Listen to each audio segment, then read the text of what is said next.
হেই viewers, কেমন আছো তোমরা সবাই? আশা করি সবাই খুব ভালো আছো আর আমিও খুব ভালো আছি। আমার ভয়েসটা একটু ইগনোর করো কারণ প্রচণ্ড ঠান্ডা লেগেছে। তো চলো আজকে তোমাদেরকে একটা নতুন আমার স্টাইলে পাস্তার রেসিপি দেখাই। তো এখানে আমি পাস্তাটা সিদ্ধ বসিয়ে দেওয়ার পর, সিদ্ধ হয়ে যাওয়ার পর আমি জল থেকে ছেঁকে তুলে নিচ্ছি। জল থেকে ছেঁকে তুলে নেওয়ার আগে আর পাস্তাটা আমি যেগুলো নিয়েছি সেটা হচ্ছে পেঁয়াজ কুচি, বরবটি কুচি, কাঁচা লঙ্কা কুচি আর একটা ডিম। তো পাস্তাটা সেদ্ধ করে তুলে নেওয়ার পর আমি এখানে সবগুলো একসাথে দিয়ে দিচ্ছি। টমেটো, পেঁয়াজ, লঙ্কা, এই সব কিছু এগুলো একটু ভাজা ভাজা করে নেওয়ার পর আমি এখানে একটা ডিম দেবো। ডিমটাও আমি এর সাথে ভাজা ভাজা করে নেবো।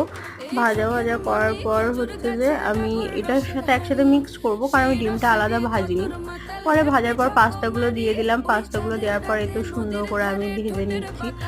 আর আসলে অতটাও টেস্টি হয়নি, কারণ পাস্তাটা একটু শক্ত ছিল আর একটু লবণ বেশি হয়ে গেছিলো। Thanks for watching.